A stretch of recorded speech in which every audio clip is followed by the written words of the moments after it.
Hey guys, what is going on? So today we're talking about the best 4K vlogging camera.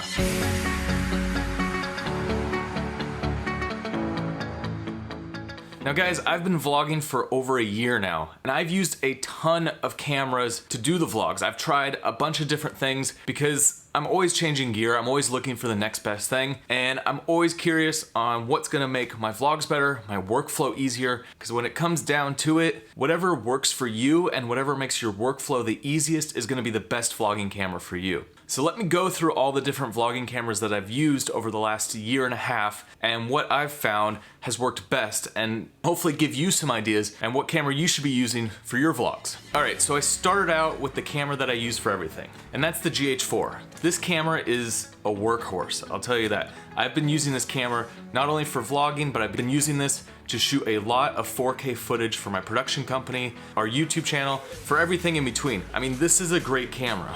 It's small, compact, it's durable. I've taken that thing up mountains, I've thrown it in my backpack, it works great, and the 4K is awesome.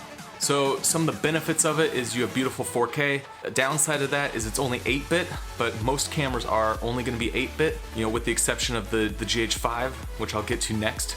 With the GH4, you have the flip out screen, which is awesome for vlogging because you get to see what's in the background, and it's got a headphone out, you know, it's got your microphone, you've got a lot of custom controls, and it's got V-Log. For those of you who are like color correcting, I shoot everything in log even though I'm vlogging, and then I color correct later. I know that workflow is crazy and a lot of people think it's too much, but for those of you who want to have more control over your color, log is important. And another thing with vlogging, especially for what we're doing, so we're travel vloggers, we travel the world and we vlog. So I always want to have a camera with me that I could shoot, you know, stock footage, that I could shoot for hotels, that I could shoot for adventures. Like, I'm not just vlogging. There's a lot of other content being created, and I don't want to carry around a bunch of extra gear. So I try to have one camera that is good for vlogging, but is also good for some of these other things that I do. And I do carry around some smaller cameras as well, and we'll get into those, and I've used those for vlogging, but the GH4 is a great camera.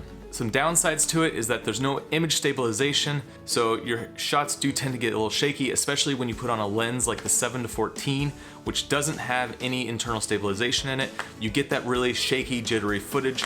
Also, this camera is a couple years old now, so it's starting to get a little dated with the new technology that's coming out. However, it's still a badass camera, and you can get them super cheap now on eBay. If you're just getting into vlogging and you're just trying to get your head around the whole 4K vlogging, this is the perfect camera. All right, so let's talk about the GH5. So the GH5 is the newer version of the GH4. It's essentially everything the GH4 has, but you get the image stabilization, which is awesome. For vlogging purposes, the autofocus is it's okay. It works in sunlight, but it does hunt around for your focus. So for shooting vlogs, that is the one thing that really bothers me, because having a good focus on your face as you're vlogging makes a huge difference. And when you see vlogs that are out of focus all the time, look, it doesn't really matter because at the end of the day, you're telling a story. But it is nice to have everything in focus, it looks nice, and for other purposes beyond vlogging, whatever else you're shooting, having decent autofocus helps. So that's a big downside of the GH5. However, the good things about the GH5 probably outweigh all the downsides. So the GH5, just like the GH4, is built more for video creators versus just photographers with some added video features. So you've got like dual card slots, you can do dual recording, you've got a battery life that's amazing. The GH4 is the same way. The battery life is awesome, so you don't have to carry around many batteries. There's a lot of times where I'll use one battery in either of these cameras and it lasts all day. That is a huge bonus. Also, the GH5 has some awesome image stabilization.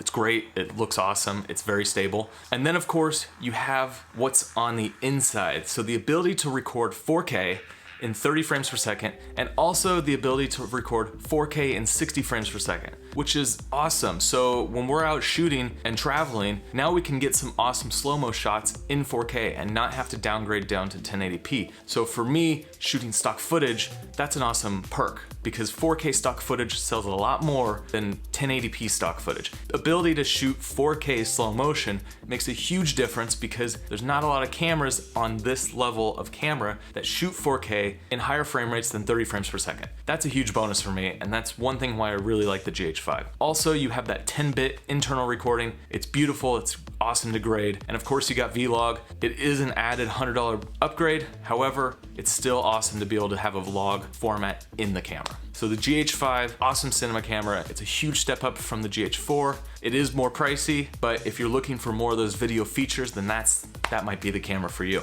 All right, so let's get over to Sony's. So I've used a range of Sonys in my vlogging. Right now I'm using the a6500. This has been my go-to camera for the last few months. This camera's great, it's small, lightweight. Before this camera, I was using the a6300. Let's talk about this series of camera. So the a6300 was basically like the GH4 is to the GH5. So the a6300 is an awesome camera. You got beautiful 4K, you have 120 frames per second slow motion, you can plug in an external mic, and it has great log. So you have S-Log2, you have S-Log3, it's amazing. Some of the downsides of the a6300 is no image stabilization. So again, you have shaky shots. My go-to lens is the 10-18 on the a6300. It does have image stabilization in it, so you get a level of stabilization, but it doesn't have the sensor stabilization. And that's important for vloggers because it gives you less shaky shots. You're always being handheld, you're always running around, so it's good to have that internal in-body stabilization. It's not important, something I like though. So the a6300 does not have that. Another thing is that the a6300 doesn't have a flip out screen, so you have no idea what it is that you're shooting. But you know, with practice, you get the hang of it and you just realize you point the camera and yes, sometimes your shots are off and sometimes things don't work. But hey, it is what it is. It's vlogging, it's sometimes a little rough, but once you play with this 6300, you start to get a feel for it and you start to know how to point the lens at you. So I'll use the 10-18, which is a super wide lens, gives you a great angle for vlogging. I also use the 16-70. So with the Super 35 sensor, you get that 16-70, you get a shallower depth of field. It's the same sensor, it's on the a6500, so you can see things are a little bit shallower, whereas on the GH4, GH5s, you're using a micro four thirds sensor, so everything is in focus. It has a different look, so if you're looking for more of a cinematic look, you want to bump up to Super 35 sensor. It's easier to get things out of focus. It's easier to get this cinematic look. Not saying you can't do it on smaller sensor cameras, I'm just saying it's just easier in general to get that shallow depth of field with a larger sensor. Another huge downside of the a6300 is that there's no headphone out. So you have microphone in, but you can't listen to your audio, so you have no idea what the audio is that you're getting. For me, that sucks because when we're traveling and we're working for a hotel and maybe we're doing an interview with someone, or you know, any scenario where we have to do audio on someone else and I'm not in front of camera, I'm behind, you just can't hear what's going on. For a documentary, for traveling, anything where you want to get audio of what's going on, that sucks. So you have no idea what's going on. It's one of the biggest flaws I think of this camera line is that they don't put a headphone out. I don't get it because this camera is awesome in so many ways, but they just don't have a headphone out. It's annoying, and it's something that you know, I deal with all the time, and it always makes me think, should I move to a different camera series or a different line? So the a6500 is basically the same thing as the a6300. However, you have the image stabilization, which is awesome. You have a touch screen, which I never have actually used. I mean, it's a bonus. People, you can touch to focus, but I've never used it. I actually turned it off on like the second day because it was annoying. But the image stabilization is a big perk. You know, this camera has a great image stabilization. It takes amazing photos. So having this small camera with me at all times with a small lens, everything's lightweight, so it takes awesome photos. You have that Super 35 sensor. Everything I said about the a6300 is basically the same as the a6500 with some added benefits. The a6500 is not supposed to overheat shooting 4K. However, last weekend I did an update on the camera and it started overheating shooting 4K. I have no idea what's going on. I've never overheated shooting 4K, so that is something that I'm gonna have to address and see if the update had something to do with that. I don't know. Maybe it was just because it was really hot where I was shooting and it just caused the whole camera to overheat. We were shooting non-stop. The a6500 and it started overheating. It sucked. However, I do love this camera. I've been shooting with it for the last few months. It's awesome. No flip out screen does suck, but it is what it is. And the biggest reason why I like this camera so much, this and the one before it, the 63, is that the size of the camera with the lens and you know, the weight of everything. So when I'm traveling around and I want to have a camera that I can just have on me, this camera works great. It's still obviously with a microphone, it's a little bit bigger, but it's light. That's one reason why I really like this line of cameras. The a6500 is awesome. gets an awesome image. I use the S-Log all the time. The one thing is I would love to be able to shoot slow-mo 4K. You know, like I said, a headphone out would be awesome. So this is my camera choice right now. This is what I'm using. I don't know if I'm gonna continue to use this or not. I might switch over to another camera. We'll see how the next few weeks go and you know where we're traveling. But as of now, this is my camera choice. I really like the a6500. Okay, so what about the Sony a7 line? So A7, A7 II, A7R, A7R2, A7S. So all these cameras are pretty awesome. I had an A7S II for a decent amount of time and I was playing around with it. I vlogged with it for a series of months. And the issue with the A7 line is that it's bigger, it's bulkier, the lenses are bigger. You do have a headphone out, so that's where you have the perk above this camera. You have the image stabilization in the A7S II, but with everything, it's heavier, it's bulkier. It didn't work as well for me for vlogging. And like one of the biggest issues is the autofocus. It just took forever. So there were so many times when I'd be shooting and the autofocus would just go completely off and I would be out of focus.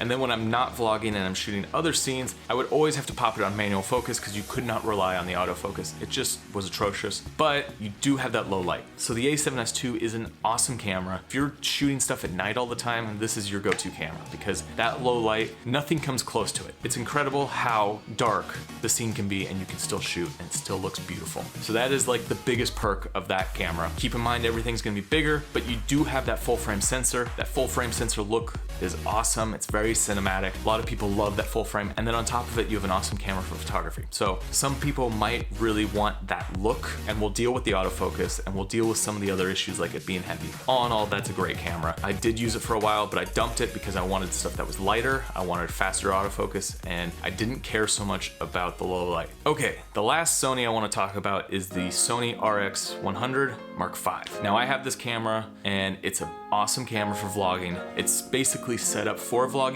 minus the ability to plug in an external mic. And that's one big downside of this camera is that you can't plug in an external mic. So you're limited to the microphone that's built into the camera, which is decent for vlogging. However, if there's any sort of wind, if there's any sort of noise around, you really pick up everything. It's not the best for audio purposes, but it does work. We're just going out diving, having some fun. Here's our boat. It's gonna be a good day. So when I was in Belize recently, a lot of times I would just bring out my Sony RX100 because I didn't want to bring my whole setup. We were going diving and we were going in and out of the boats and I just, I wanted something small that I can slip into my pocket, which that's something that's awesome about this camera is you can slip it into your pocket, pull it out, the screen flips up above the camera, so whenever you're holding the camera, you can see yourself. So that's, out of all the Sonys, that's the only one that I've used that has a flip up screen, which allows you to see your shot, and it's small, lightweight, easy to maneuver. It's a great camera for vlogging.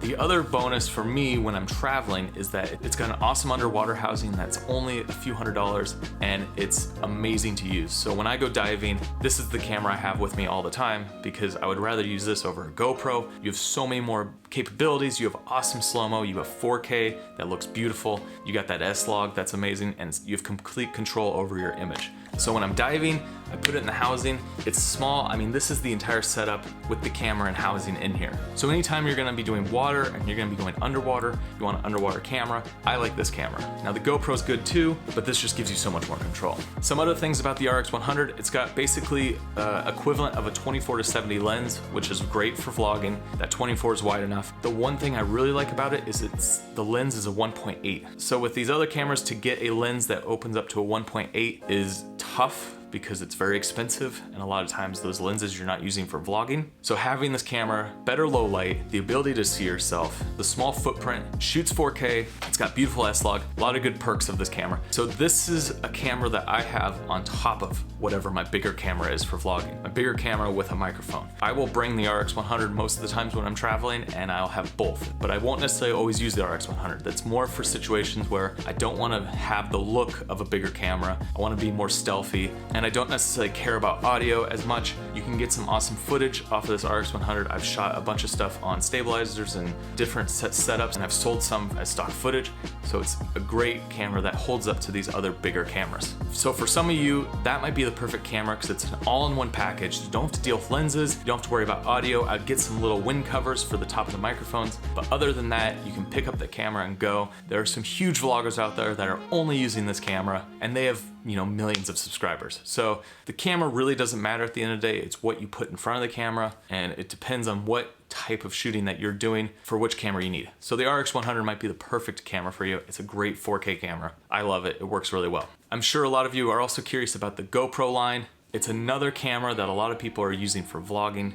Personally, I shot about a month worth of vlogs on the GoPro. I took it to Thailand, and most of my vlogs in Thailand were actually shot on the GoPro 5. All my sexy footage was shot on the A6500 with a 18-105 lens. I brought a bigger lens setup because I wasn't using it for vlogging. I was using it more for photography, more for those detail shots, and then the vlogging itself, I used the GoPro 5. So my thoughts on the GoPro 5 are, it's a great starter vlogging camera. It works well, the audio sucks. All right guys, today we're gonna do something super awesome. We're doing this crazy hike that's just outside of Waikiki. You do get decent audio, but you're limited to what's on the GoPro itself. And when you put the GoPro on a stick, you a lot of times will hear your hand touching the stick. You'll hear things rustling around, and any sort of wind, again, it just destroys the sound. So the sound is awful. You're limited to this wide lens. If you ever want to zoom in, you just don't have that option. I mean, it's a GoPro. You're basically just, it's a very simple vlogging camera. Point it out, shoot, and that's it. You can't see yourself on the screen, but you don't really need to because it's so wide. And all around, I mean, the colors, whatever, you're not gonna be doing any color grading, so you're gonna get what you get. Everything's pretty much completely auto. You can set up manual on the GoPro, but it's more of a pain in the ass. It's great for run and gun, throw it in your pocket, go, go, go. If you're going in and out of weather, it works great because you don't have to worry about your camera getting destroyed. You do have a lot of downsides, and the quality of your vlogs is going down when you're using this camera. However, that's not the end of the world, because some of our most popular vlogs are from Thailand, and I shot on a GoPro, and they're getting hundreds of thousands of views. So at the end of the day, the camera doesn't really matter. And that's something I want to address. The camera doesn't matter. It's what you put in front of the camera that really matters at the end of the day. So you could be using a Red, you could be using a GoPro, and if you have quality content and you have stuff that people want to watch, then people are going to be engaged no matter what camera you're using. Obviously, there's reasons that we go through all these different cameras and we try to find the best one for us. It all depends on your workflow. It depends on what you're shooting. Whatever works best for you, that is the camera that works. Hopefully this video gave you some ideas of the range of cameras that you can use for 4K vlogging and some different options that are out there. Hopefully this will help you make a decision if you're getting into vlogging or you want to switch up your camera. Personally, right now, my setup is the A6500, the GoPro for just action camera shots, and that RX100 for when I want a smaller camera or I want a dive housing. So put your thoughts in the comments below. Let's get the conversation going. Let's talk about cameras. What do you guys use for vlogging? What have you found works best for your workflow? Guys, I know this was a ton of info. Thanks for sticking through to the end. Subscribe. We got tons of awesome vlogs on the horizon. Lots of stuff coming. Guys, if you're looking for anything specific, let me know, and I will see you on the next one.